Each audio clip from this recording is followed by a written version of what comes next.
ಆತ್ಮೀಯ H16 news ಅರ್ಥಾತ್ ಹೇ ಸೀತಾರಾಮಗೆ ಸ್ವಾಗತ. ನಾನು ನಿಮ್ಮವ MI ಅಥವಾ ಮಲ್ಲಪ್ಪ ಜೋತಾವಾರು. ಆದ್ಮೇಲೆ ಈಗ ತಾವು ದಿನ ಸುದ್ದಿಗಳನ್ನು ಅದರ ಜೊತೆಗೆ ವಿಶೇಷತೆಗಳನ್ನ ನೋಡ್ತಾ ಹೋಗಿ ವಿಶೇಷ ಈ ಮೊದಲನೇ ಸುದ್ದಿಯನ್ನು ನೋಡಿ.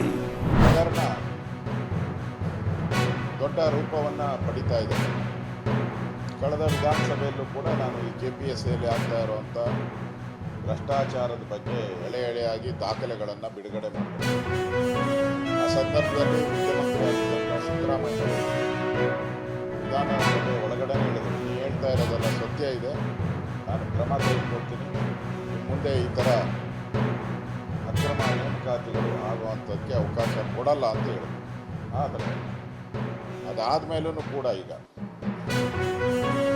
KPSCಯಲ್ಲಿ ವೈದ್ಯಾಧಿಕಾರಿಗಳ ನೇಮಕಾತಿ ಪರೀಕ್ಷೆ, ಪಶು ಸಂಗೋಪನೆ ಮತ್ತು ಮೀನುಗಾರಿಕೆ ಇಲಾಖೆಯ 400 ಪೋಸ್ಟ್ಗೆ 342 ರೆಗ್ಯುಲರು, 58 ಬ್ಯಾಕ್ಲಾಗ್. ಇಷ್ಟು ಪರೀಕ್ಷೆಯಲ್ಲಿ ಈಗಾಗಲೇ ಆಡಿಯೋ ಬಿಡುಗಡೆಯಾಗಿದೆ. ಆಡಿಯೋದಲ್ಲಿ ಏಜೆಂಟ್ ಹೇಳ್ತಾರೆ, 80 ಲಕ್ಷ ರೂಪಾಯಿ ಹಣ ಕೊಡಬೇಕು, ಹಣ ಕೊಟ್ಟರೆ ನಾನು ನಿಮ್ಮನ್ನು ಪಾಸ್ ಮಾಡ್ತೀನಿ, ನಿಮಗೆ ಹುದ್ದೆ ಪಶುವೈದ್ಯಾಧಿಕಾರಿಗಳಾಗಿ ನಿಮಗೆ ಸರ್ಕಾರದ ಹುದ್ದೆ ಕೊಡಿಸ್ತೀನಿ ಅಂಥೇಳಿ ಎಕ್ಸಾಮ್ಗೋಸ್ಕರ ಅಷ್ಟೇ 80 ಲಕ್ಷ ರೂಪಾಯಿ ಓನ್ಲಿ ಎಕ್ಸಾಮ್ಗೆ. ಇನ್ನು ಬೇರೆದೆಲ್ಲ ಸೇರಿಸಿದ್ರೆ ಸುಮಾರು 1.5 ಕೋಟಿಯಿಂದ 2 ಕೋಟಿ ರೂಪಾಯಿ ಆಗುತ್ತೆ. ಬೇರೆ ಆಮೇಲೆ ಎಕ್ಸಾಮ್ ಬೇರೆ ಮಾರ್ಕ್ಸ್ ಕೊಡೋದು ಇದೆಲ್ಲ ಅಡಿಷನ್ ಇರುತ್ತಲ್ಲ, ಅದೆಲ್ಲ ಸೇರಿದ್ರೆ ಒಂದೊಂದು ಪೋಸ್ಟ್ಗೆ 1.5 ಕೋಟಿಯಿಂದ 2 ಕೋಟಿ ರೂಪಾಯಿ ವಸೂಲಿ ಮಾಡುವಂಥ ದೊಡ್ಡ ದಂಧೆ. ಆಡಿಯೋನು ಈಗಾಗಲೇ ಮಾಧ್ಯಮದಲ್ಲೂ ರಿಲೀಸ್ ಆಗಿದೆ, ನನ್ನ ಹತ್ರನೂ ಆಡಿಯೋ ಇದೆ. ಆಡಿಯೋದಲ್ಲಿ ಸುಮಾರು 1 ಗಂಟೆಗಳ ಕಾಲ ಮಾತಾಡಿರೋವಂಥದ್ದು. ಆಡಿಯೋದಲ್ಲಿ ಅವನು ಹೇಳಿದ್ದಾನೆ, ನೀವು ನಂಬಿ ನನ್ನ ಒಬ್ಬ IAS ಅಧಿಕಾರಿ ಇದನ್ನೆಲ್ಲವನ್ನ ಮಾಡಿಕೊಡ್ತಾನೆ ಅಂತ ಹೇಳಿದ್ದಾರೆ. IAS ಅಧಿಕಾರಿ, ಆ IAS ಅಧಿಕಾರಿ ಯಾರು ಇದು ಸ್ಪಷ್ಟ ಆಗಬೇಕಲ್ಲ. ಆ IAS ಅಧಿಕಾರಿ ಯಾರು, ಇವನಿಗೂ ಅವನಿಗೆ ಏನು ಸಂಬಂಧ ಇದೆ ಅದಕ್ಕೆ ಪ್ರೂಫ್ ಹೇಳಿದ್ದಾನೆ. ನೋಡಿ, ನನ್ನ ಮನೆಯಲ್ಲಿ 2 ಮಕ್ಕಳಿದ್ದಾರೆ, ಅವರಿಬ್ಬರಿಗೂ ನಾನು ವಿಧಾನಸೌಧದಲ್ಲಿ ಕೆಲಸ ಕೊಡಿಸಿದ್ದೀನಿ ಫಸ್ಟ್ ಡಿವಿಷನ್. ಆಡಿಯೋದಲ್ಲಿ ಅವ್ರಿಗೇನು ಕೆಲಸ ಸಿಕ್ತು, ಮತ್ತು IAS ಅಧಿಕಾರಿ ಯಾರು, ಸರ್ಕಾರದಲ್ಲಿರುವಂಥ ಮಂತ್ರಿಗಳಿಗೆ ಇದರಿಂದ ಎಷ್ಟು ಹಣ ಹೋಗುತ್ತೆ, ಇವೆಲ್ಲ ತನಿಖೆ ಆಗಬೇಕು. ಇದುವರೆಗೂ ಪೊಲೀಸರು ಏನು ಕ್ರಮ ತೆಗೆದುಕೊಂಡಿದ್ದಾರೆ? ಯಾರು ಮಾತಾಡಿದ್ದಾರೆ, ಮೊಬೈಲ್ ನಂಬರ್ ಇದೆ 2 ಕಡೆ, ಮಾತಾಡಿರೋ ಮೊಬೈಲ್ ನಂಬರು ಇದೆ, ರಿಸೀವ್ ಮಾಡಿ ಮಾತಾಡಿರೋ ಮೊಬೈಲ್ ನಂಬರು ಇದೆ. ಪೊಲೀಸರು ಇದುವರೆಗೂ ಏನು ಕ್ರಮ ತೆಗೆದುಕೊಂಡಿಲ್ಲ, ಯಾರನ್ನೂ ಅರೆಸ್ಟ್ ಮಾಡಿಲ್ಲ. ಅಂದರೆ ಇದರಿಂದ ದೊಡ್ಡ ಜಾಲ ಇದೆ. ಸಿದ್ದರಾಮಯ್ಯ ಸಾಹೇಬರ ಹೇಳಿಕೆಯನ್ನು ಕೂಡ ನೋಡಿದ್ವಿ. 2028ರ ಚುನಾವಣೆಗೆ ನಾನು ವಿಧಾನಸಭೆ ಚುನಾವಣೆಯಲ್ಲಿ ಸ್ಪರ್ಧೆ ಮಾಡೋದಿಲ್ಲ ಅನ್ನೋಂಥ ಮಾತು ಮಾಜಿ ಮುಖ್ಯಮಂತ್ರಿಗಳಂತ ಸಿದ್ದರಾಮಯ್ಯ ಹೇಳಿದ್ದಾರೆ. ಅವರು ರಾಜಕೀಯವಾಗಿ 2028ಗೆ ನಾನು ರಾಜಕೀಯವಾಗಿ ನಿವೃತ್ತ ಆಗ್ತೀನಿ, ರಾಜಕಾರಣದಲ್ಲಿ ನಿಲ್ಲಲ್ಲ ಅನ್ನೋಂತಿದ್ರೆ ಭಾಳ ಚೆನ್ನಾಗಿರ್ತಿತ್ತು. ಅವ್ರು ಹೇಳಿದಂಥ ಮಾತನ್ನು ಮುಖ್ಯಮಂತ್ರಿಗಳು, ಮಾಜಿ ಮುಖ್ಯಮಂತ್ರಿಗಳು, ರಾಜಕೀಯ ತುಂಬ ಕಲುಷಿತವಾಗಿದೆ. ಅಂದರೆ ನಾನು ಕೇಳ್ತೀನಿ, ಇವತ್ತು DK ಶಿವಕುಮಾರ್ ಅವರು ಮುಖ್ಯಮಂತ್ರಿಗಳು ಆದ ಮೇಲೆ ಅವ್ರಿಗೆ ಯಾಕೆ ಈ ರೀತಿ ಅನಿಸೈತೆ ಅನ್ನೋದು ಗೊತ್ತಿಲ್ಲ. ಯಾಕಂದರೆ ರಾಜಕೀಯ ಕಲುಷಿತ ಆಗಿದೆ ಅಂದ್ರಿಗಿನ ಅವರು 2023ರಲ್ಲಿ ಮುಖ್ಯಮಂತ್ರಿ ಆದ ನಂತರ ಅಲ್ಲಿ ಕಲುಷಿತ ಆಗಿದ್ದಿಲ್ಲನ. ಈಗ ಮುಖ್ಯಮಂತ್ರಿಗಳು ಶಿವಕುಮಾರ್ ಆದ ನಂತರ ರಾಜಕೀಯ ಭಾಳಷ್ಟು ಕಲುಷಿತವಾಗಿದೆ. ಈ ಕಲುಷಿತ ಆಗಿದೆ ಅಂದ್ರಿಗಿನ ಅವ್ರು ಏನನ್ನ ಮುಖ್ಯಮಂತ್ರಿಗಳು ಶಿವಕುಮಾರ್ ಆದ ನಂತರ ಈ ರೀತಿ ಅನಿಸುತ್ತದೆ ಅನ್ನೋದಂತಂದರೆ ನನಗೇನು ಗೊತ್ತಿಲ್ಲ. ಹಾಗಾಗಿ DK ಶಿವಕುಮಾರನ್ನು ಮುಖ್ಯಮಂತ್ರಿಗಳಾದ ಮೇಲೆ ಸಿದ್ದರಾಮಯ್ಯರನ್ನ ನಡ್ಕೊಂಡಂಥ ರೀತಿಯನ್ನು ಚೆನ್ನಾಗಿಲ್ಲ ಇವನು, ಅವ್ರಿಗೆ ನನ್ನ ಅಪಮಾನ ಮಾಡೋಂಥ ಕೆಲಸ ಆಗಿದೆನೋ, ಏನು ನೋವಿನಿಂದ ರಾಜಕೀಯ ಕಲುಷಿತ ಆಗಿದೆ ಅನ್ನೋಂಥ ಮಾತೇನು ಹೇಳಿದರು ಅದು ಯಾವುದೇ ರೀತಿಯಲ್ಲೂ ಕೂಡ ಒಂದು ರೀತಿ ನಮಗೆ ಗೊತ್ತಾಗ್ತಾ ಇಲ್ಲ.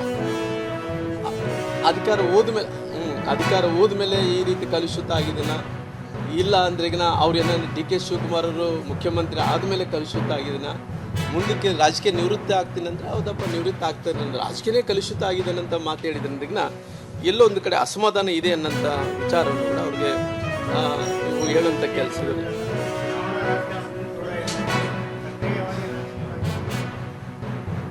ಅವರು ಹೇಳುತ್ತಾರೆ ಅಲ್ಲ, ಅವರು ಕಲುಷಿತ ಆಗಿದ್ದಾನಂತ ಮಾತನ್ನು ಕೂಡ ಹೇಳ್ತಾರೆ, ಆ ಪದ ಬಳಸಿದ್ದಾರೆ. ರಾಜಕೀಯ ಕಲುಷಿತ ಆಗಿದೆ ಅನ್ನೋಂಥ ಶಬ್ದವನ್ನು ಕೂಡ ಅವರು ಬಳಸಿದ್ದಾರೆ. ಹಂಗಾಗಿ ಸಿದ್ದರಾಮಯ್ಯರು ಅಧಿಕಾರದಲ್ಲಿ ಇರೋ ತನಕ ಅದೆಲ್ಲ ಕೂಡ ಸರಿ ಇತ್ತು, ಶುದ್ಧವಾಗಿತ್ತು. ಅಂದರೆ ಸಿದ್ದರಾಮಯ್ಯ ಸಾಹೇಬರು ಎಲ್ಲಿ ತನಕ ಅಧಿಕಾರದಲ್ಲಿ ಇದ್ರೋ ಅಲ್ಲಿ ತನಕ ಇದು ಸರಿಯಾಗಿತ್ತು, ಶುದ್ಧವಾಗಿತ್ತು, ಕಲುಷಿತ ಆಗಿದ್ದಿಲ್ಲ. ಆದರೆ DK ಶಿವಕುಮಾರ್ ಅವರು ಮುಖ್ಯಮಂತ್ರಿ ಆದಮೇಲೆ ರಾಜಕೀಯ ಹಾಳಾಗಿದೆ ಅನ್ನೋಂಥ ಮಾತು ನಾನು ಹೇಳಿದಂಥ ಮಾತಲ್ಲ, ಮಾಜಿ ಮುಖ್ಯಮಂತ್ರಿಗಳು ಸಿದ್ದರಾಮಯ್ಯರು ಹೇಳಿರೋಂಥ ಮಾತು. ಹಂಗಾಗಿ ಇವತ್ತು ಸೀನಿಯರ್ ಲೀಡರ್ಗಳು ಹೇಳಿದಂಥ ಮಾತು. ಹಂಗಾಗಿ ಇವತ್ತು ರಾಜ್ಯದಲ್ಲಿ ಬಹುಶಃ ಈ ರಾಜ್ಯದ ಮುಖ್ಯಮಂತ್ರಿಗಳು ಮುಂದಕ್ಕೆ ಏನಾಗುತ್ತೆ ಅನ್ನೋಂಥ ಗೊತ್ತಿಲ್ಲ. ಆಗಲಿ ಸದ್ಯಕ್ಕಿಂತ ವಾತಾವರಣದಲ್ಲಿ ಅವರು ಪಾರ್ಟಿಯಲ್ಲಿ ಕೂಡ ಚೋಲೆ ಇಲ್ಲ, ಸಿದ್ದರಾಮಯ್ಯ ಸಾಹೇಬರು ಕೂಡ ರಾಜಕೀಯವಾಗಿ ಕಲುಷಿತ ಆಗಿದೆ, ಸರಿ ಇಲ್ಲ ಅನ್ನೋಂಥ ಮಾತು ಅವರು ಹೇಳಿರೋ ಕಾರಣ ಇವತ್ತು ರೈತರೆಲ್ಲರೂ ಕೂಡ ಸಂಕಷ್ಟದಲ್ಲಿದ್ದಾರೆ. KPS ಹಗರಣ ಏನಾಗಿದ್ದು ಅದರ ಬಗ್ಗೆ ಹೋರಾಟ ಮಾಡೋ ಸಲುವಾಗಿ ರಾಹುಲ್ ಗಾಂಧಿ ಅವರು ಕೂಡ ಬರಬೇಕು, ಆ ಹೋರಾಟವನ್ನು ಕೂಡ ಮಾಡಬೇಕು. ನಮ್ಮ ಕರ್ನಾಟಕ ರಾಜ್ಯದಂಥ ಮಕ್ಕಳು ಕೂಡ ಅವ್ರಿಗೆ ನ್ಯಾಯವನ್ನು ಕೊಡಿಸ್ಬೇಕನ್ನೋಂಥ ಒತ್ತಾಯವನ್ನು ಕೂಡ ಮಾಡ್ತೀನಿ. ಬಹುಶಃ ನಾನು ಕೇಳ್ತೀನಿ, ಕೇವಲ ಕರ್ನಾಟಕದಲ್ಲಿ ಕಾಂಗ್ರೆಸ್ ಸರ್ಕಾರ ಇರೋ ಕಾರಣ ಎಲ್ಲ ಮಾಡಿದರೆ ಎಲ್ಲ ಮುಚ್ಕೊಂಡು ಹೋಗುತ್ತೆ ಅಂತೇಳಿ ಕೇವಲ ಸತ್ಯ ಹರಿಶ್ಚಂದ್ರದಲ್ಲ ಡೆಲ್ಲಿಯಲ್ಲಿ ಯಾವ ರೀತಿಯಲ್ಲಿ ಹೋರಾಟ ಮಾಡಿದ್ರು ಕರ್ನಾಟಕದಲ್ಲಿ ಕೂಡ ಮಾಡಬೇಕು ಅಂತ ರಾಹುಲ್ ಗಾಂಧಿ ಸಾಹೇಬ್ರನ್ನ ನಾನು ಕೇಳ್ತೀನಿ. ನೀವು ಯಾವತ್ತು ಕರ್ನಾಟಕ ಬರ್ತೀರಿ ಹೇಳ್ರಪ್ಪ. ಯಾಕಂದರೆ ಇವತ್ತು ಮೊನ್ನೆ ರಾಹುಲ್ ಗಾಂಧಿಯವರು ಏನು ನೀಟ್ ಪರೀಕ್ಷೆ ಕ್ವಶನ್ ಪೇಪರನ್ನು ಸೋರಿಕೆ ಆದಂಥ ಟೈಮಲ್ಲಿ ಎಲ್ಲ ಪೊಲಿಟಿಕಲ್ ಪಾರ್ಟೀಸ್ ನೋಡ್ರಿ, ಅವರು ವಿದ್ಯಾರ್ಥಿನಿಯರಿಗೆ ಪೂರ್ತಿ ಹಕ್ಕಿದೆ. ಖಂಡಿತವಾಗಿ ಅವ್ರು ಹೋರಾಟ ಮಾಡಿದ್ದು ತಪ್ಪಲ್ಲ, ಅವ್ರು ಏನು ಮಂತ್ರಿಗಳ ರಾಜೀನಾಮೆ ಕೇಳಿದ್ದು ತಪ್ಪಲ್ಲ.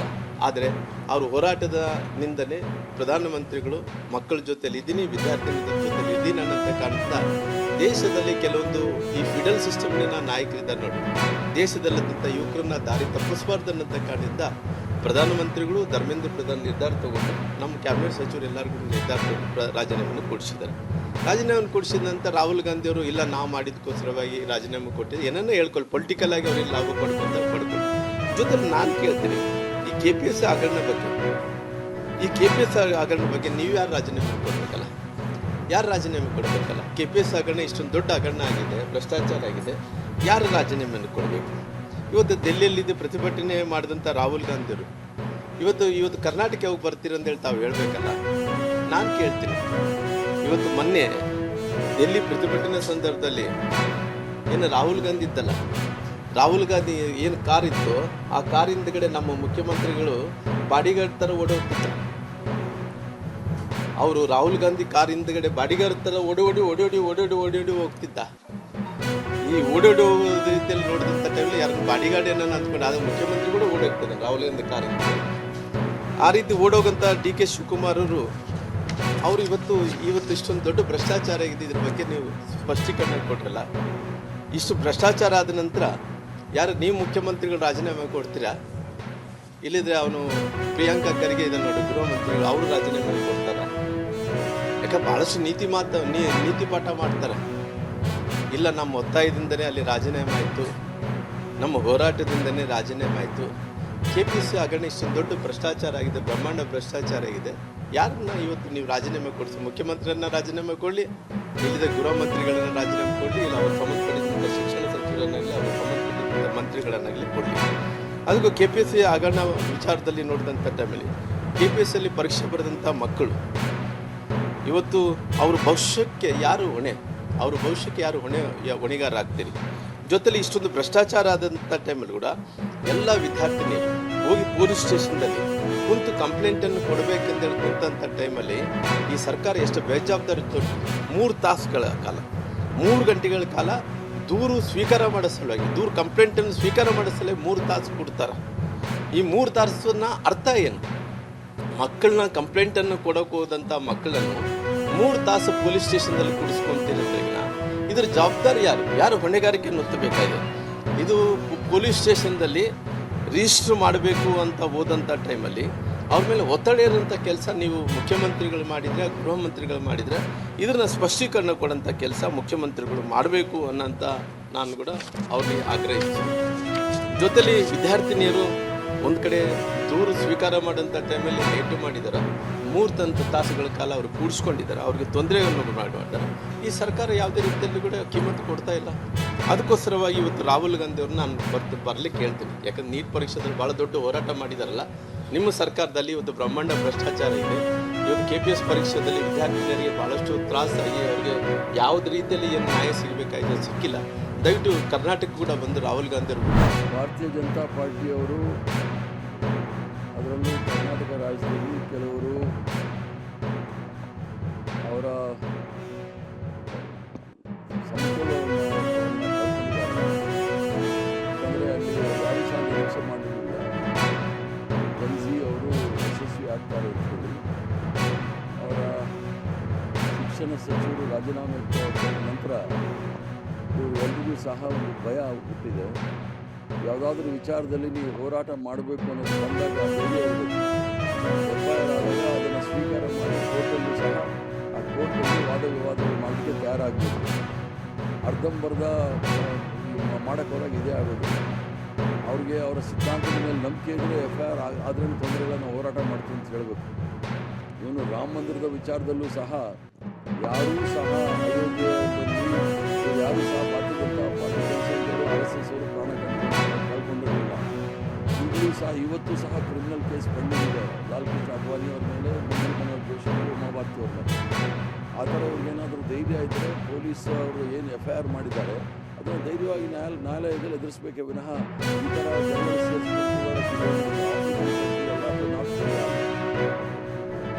ಅಂದರೆ ಅವ್ರಿಗೆ ಮುಸ್ಲಿಂ, ಪಾಕಿಸ್ತಾನ, ಮಚಲಿ, ಮಟನ್ನು, ಮಂಗಲ್ ಸೂಪ್ ಅಂದರೆ ಅದು ಬಿಟ್ಟರೆ ಬೇರೆ ಏನು ಅದು ರಾಜ್ಯದ ಬಗ್ಗೆ, ದೇಶದ ಬಗ್ಗೆ ಗೊತ್ತೇ ಇಲ್ಲ.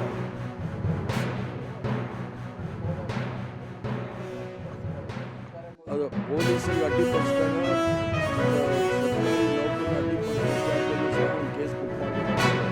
ಆ ಥರ ಮಾಡಲಿಲ್ಲ ಅಂದರೆ ಪೊಲೀಸರ ವಿರುದ್ಧ ನಾನೇ ಹೋರಾಟ ಮಾಡಬೇಕಾಗುತ್ತೆ. ಯಾಕಂದರೆ ಯಾರಾದರೂ ಒಬ್ಬ ಪೊಲೀಸರು ಕರೆದ್ರೂ ಸಹ ಅವ್ರಿಗೆ FIR ದಾಖಲಾಗುತ್ತೆ.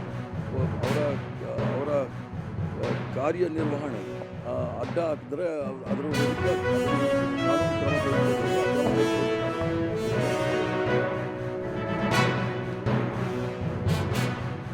ಅಲ್ಲ, ಅವ್ರು ಜೀವನ ಪೂರ್ತಿ ಮಾಡಿರೋದೇ ಸುಳ್ಳಿನ ಫ್ಯಾಕ್ಟ್ರಿ ಇಟ್ಕೊಂಡಿರೋ ಜನ. ರಾಜಕಾರಣಿಗಳು ಪೊಲೀಸ್ ಈಗ 5 ವರ್ಷದಿಂದ ಜೈಲಲ್ಲಿ ಇಟ್ಟಿದ್ದಾರೆ, FIR ಕೂಡ ಮಾಡಿಲ್ಲ. ಉಮರ್ ಖಾಲಿದ್ ಸಂವಿಧಾನದಿಂದ ಮೇಲಿರ್ತಕ್ಕಂಥ, ಕಾನೂನಿನ ಮೇಲಿರ್ತಕ್ಕಂಥ ಈ ದೇಶದಲ್ಲಿ ಎಲ್ರಿಗೂ ಒಂದೇ ಕಾನೂನು. ಉಮರ್ ಖಾಲಿದ್ಗೂ ಆ ಕಾನೂನು ಇದೆ, ಇವ್ರ ಮೇಲೂ ಆ ಕಾನೂನು ಆಗಬೇಕು.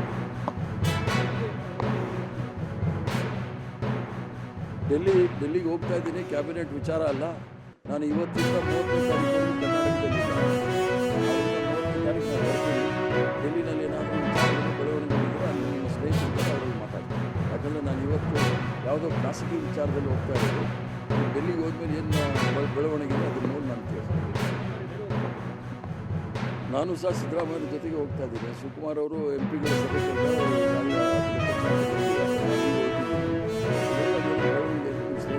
ನಾನಾದರೂ ಹೋಗ್ತಾ ಇರ್ತಕ್ಕಂಥದ್ದು. ನಾನು 3 ದಿವಸಗಳ ಕಾಲ ಕರ್ನಾಟಕದಿಂದ, ಅದಕ್ಕೆ ಡೆಲ್ಲಿಗೆ ಹೋಗಿ ಆ ಕಡೆ ಹೋಗ್ತಾ ಇದ್ದೀನಿ. ಎಲ್ಲ ನಿರೀಕ್ಷೆ ಮಾಡ್ತಾ ಇದ್ದೀವಿ. ಹೈಕಮಾಂಡ್ ತೀರ್ಮಾನ ತೆಗೆದುಕೊಳ್ಬೋದು ಅನ್ನೋ ಭರವಸೆ. ಎಲ್ಲ ಊಹಾಪೋಹಗಳು ಮತ್ತು ಬಲ್ಲ ಮೂಲಗಳಿಂದ ಅಂತ ಹೇಳಿದ್ದಾರೆ. ಆ ಬಲ್ಲ ಮೂಲಗಳಿಂದ ಅಂದರೆ ಯಾರು ಬಲ್ಲವರು ಅನ್ನೋದನ್ನ ಅವ್ರನ್ನ ಕೇಳಿದ್ರೆ ಭಾಳ